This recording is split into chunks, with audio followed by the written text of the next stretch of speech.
पश्चिम बंगाल की राजनीति में इन दिनों काफी हलचल मची हुई है, क्योंकि बाबरी मस्जिद की नींव रख चुके विधायक हुमायूं कबीर ने मुख्यमंत्री ममता बनर्जी और उनकी पार्टी टीएमसी को खुली चुनौती दे दी है। टीएमसी से निलंबित होने के बाद कबीर ने बुधवार को कहा कि वो 2026 के विधानसभा चुनाव में अपनी नई पार्टी बनाकर सीधे ममता बनर्जी के खिलाफ मैदान में उतरेंगे। उन्होंने एएनआई से बात करते हुए बताया कि 22 दिसंबर को वो अपनी नई पार्टी का ऐलान करेंगे और उनकी कोशिश होगी कि वो इतने उम्मीदवार उतारें कि सरकार बनाने के लिए हर किसी को उनका समर्थन लेना पड़े। इससे पहले भी कबीर कह चुके हैं कि ममता बनर्जी अगले चुनाव के बाद मुख्यमंत्री नहीं बन पाएंगी और वो खुद राज्य की राजनीति में किंग मेकर बनेंगे।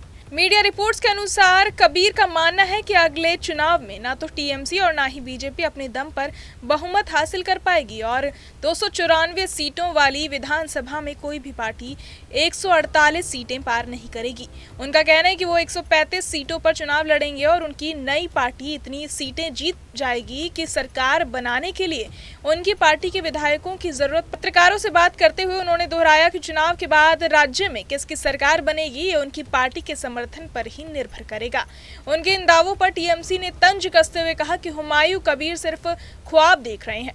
टीएमसी के प्रदेश महासचिव अरूप चक्रवर्ती ने मजाक उड़ाते हुए कहा कि कबीर को सरकार बनाने की बात करने से पहले अपनी जमानत बचाने की कोशिश करनी चाहिए।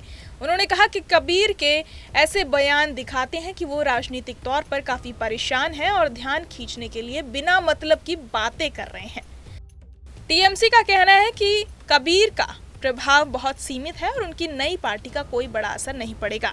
हालांकि कबीर के समर्थकों का कहना है कि उनकी नई पार्टी अल्पसंख्यक वोटों और क्षेत्रीय राजनीति में कुछ बदलाव ला सकती है। तो कुल मिलाकर कबीर के लगातार किए जा रहे दावे की वो 2026 में किंग मेकर बनेंगे राज्य की राजनीति में नई चर्चा छेड़ रहे हैं। टीएमसी इसे गंभीरता से नहीं ले रही, लेकिन कबीर अपनी नई पार्टी और भविष्य की राजनीतिक भूमिका को लेकर काफी भरोसे में दिख रहे हैं। अब दिखना ये है कि 2026 का चुनाव आते आते उनकी पार्टी कितनी मजबूत बन पाती है और क्या वो वाकई उतना असर दिखा पाते हैं जितना दावा कर रहे हैं।